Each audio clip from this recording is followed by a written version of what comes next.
By February 2023, Nigerians will go to the polls again to elect a new president. If you think that this election will change Nigeria, or if you think that Nigeria will completely be a new country after you remove Buhari, you have to think again. You see, even if you removed Buhari, Nigeria will not change for the better. And there's a reason for this. The reason is that Nigeria's problem is rooted in the faulty foundations laid by the British in 1914. Anybody who doesn't know this by now should quickly find my book and learn about the history of Nigeria. I've tried to make it as simple as possible for you to understand how the British conquered Nigeria, how they set up this structure to benefit them, not Nigerians. There is undisputed evidence published by the British themselves about this.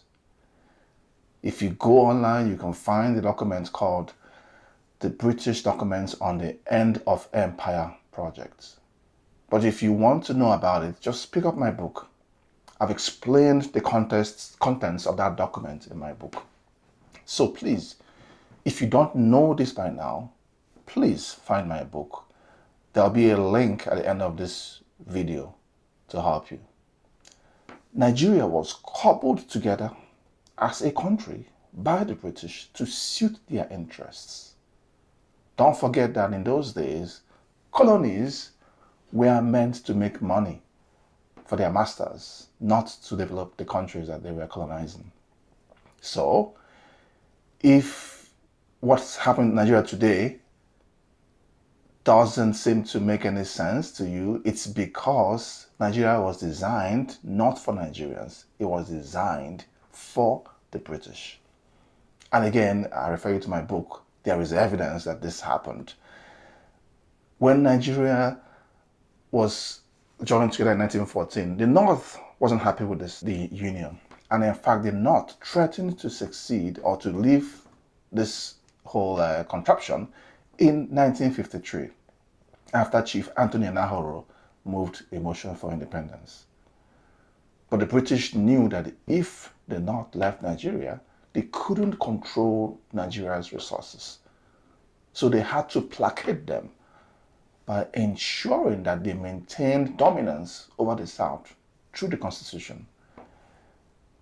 The North demanded to always have a majority, to always have more than 50% leadership in the Houses of Assembly. And the British ensured that in every constitution of Nigeria from 1954 till date, that this was maintained. And therefore, the North has always maintained a majority in the National House of Assembly since then up to today, as enforced by the 1999 Constitution. Now, why do you think the British wanted the North to dominate the South? You might have several reasons, you might have several ideas about this, but the fact was that the British deemed the North more favorable to their interests. For some reason, perhaps because there was less education in the North, perhaps because the Northerners were more amenable to a monarchy, perhaps that was the case. And to make this worse, by 1912, Northern Nigeria couldn't even pay their own civil service. The South had to pay the civil service of the North to maintain that colony, which was why in 1914, Lord Lugard decided to merge the two protectorates as one. And by 1938, the British had made an ordinance that granted them monopoly of oil exploitation to Shell Oil Company. And Nigeria was operating a 50-50 revenue sharing formula with Shell.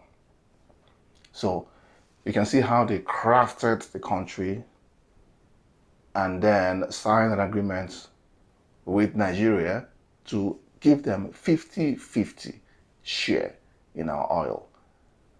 You will find these references in my book on page 170. So, like I said earlier, when Chief Anthony Nahoro moved the motion for Nigeria's independence in 1953, the North was so petrified. They were afraid. And I think that it was because at that time, the South had more people who were educated than the North. And the North came up with what they called their 8-point agenda.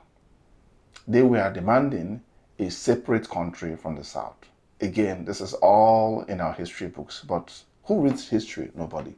Which is why I put it together in my book to make it easier for you to digest.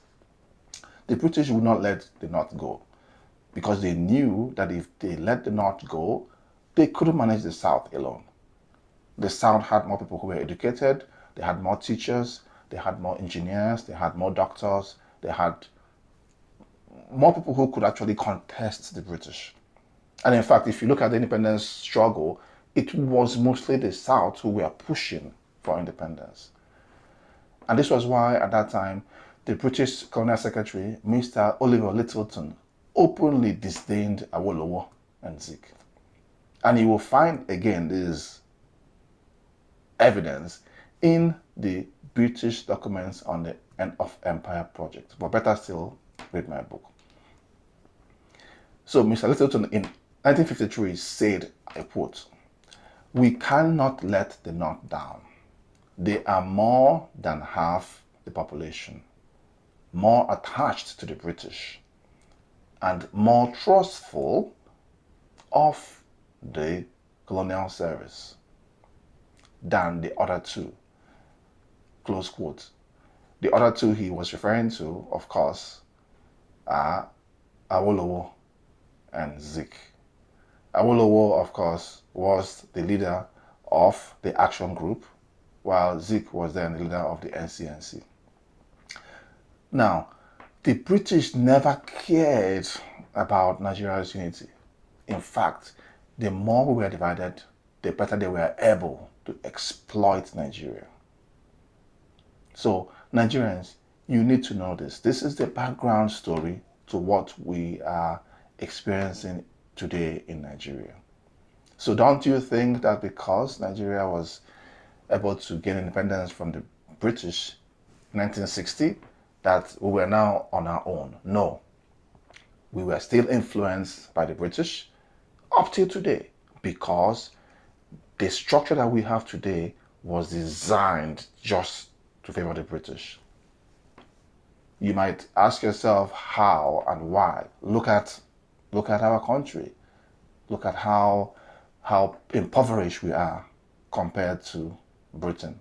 Look at how we are now so clueless and dependent on the West for imports. We can't even dig ourselves out of this mess that we are in.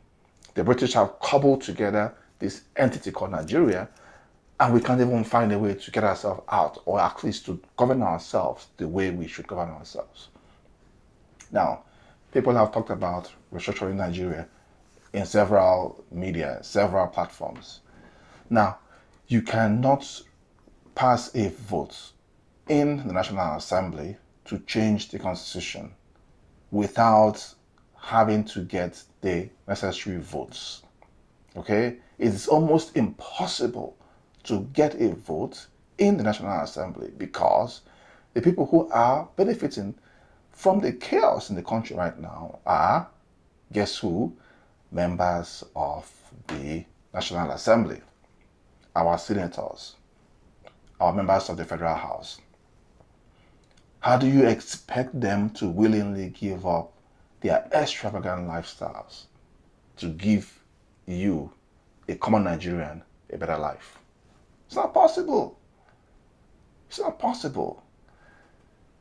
A Nigerian senator earns in allowances and salaries more than the US president. Again, a Nigerian senator earns more money in salaries and allowances than a US president. How can they give up such power, such wealth? How can they give it up without a fight? To change the constitution, you need to get a 2/3 majority vote in both the Senate and the Federal House. Then this vote has to be approved by 2/3 of all the state houses of assembly in order to amend the constitution to ask for us to restructure our country. Can you see how difficult it will be to get 2/3 of all senators, of all members of the House of Assembly, and then all the states' House of Assembly to vote for this to happen? It's difficult. Therefore, how do we reverse our problem? How do we change our inflation rate? How do we improve security of lives and property in Nigeria? How do we improve youth employment in Nigeria? Like I told you guys, changing Buhari will not necessarily create a better Nigeria. So if we cannot restructure Nigeria through the votes in the National Assembly, if we cannot change Nigeria by election, what do? Are we powerless? No, we are not powerless. We can do something.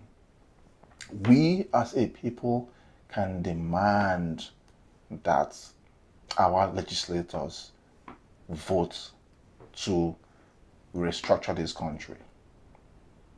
I know this sounds like it's a pipe dream, but we can. We can collectively demand a vote from all our local legislators. INEC has a regulation, a constitution, that enables us to recall our legislators.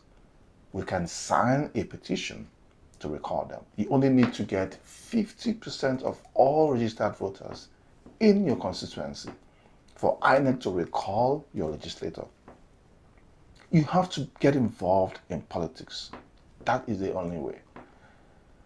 The only way we can change this country without waiting for it to collapse into chaos and anarchy is to get involved by asking your legislators, asking your senators, asking your members of the Federal House to do what needs to be done.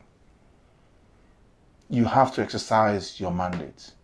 If you want to have a better life without the fear of kidnapping, the fear of police brutality or murder by armed robbers, you must exercise your power. If you want to afford good schools for your children, you have to exercise your power. Nigerians are going to the polls very soon to elect their senators, members of the House, and their presidents. Remember, you have to exercise your voting power. If you want to afford better health care, if you want to have good roads, if you want to have 24-hour electricity supply, pipe-borne water, you have to exercise your vote. But if you want things to remain the way they are, do nothing. Don't do anything. But please stop complaining. If you want to do something though, please share this video with your friends and family. And also pick up my book and learn about Nigeria's history. Learn about how we got to the point we are at. By reading my book, by sharing my videos, by discussing Nigeria, by becoming involved in Nigerian politics, not just as an armchair politician, but as an active participant in politics, you will help change Nigeria without us having to wait for another civil war. Please, if you like this video, give me a thumbs up and please subscribe to my channel. I believe that we can help Nigeria. You and I can make Nigeria a better place. Thank you.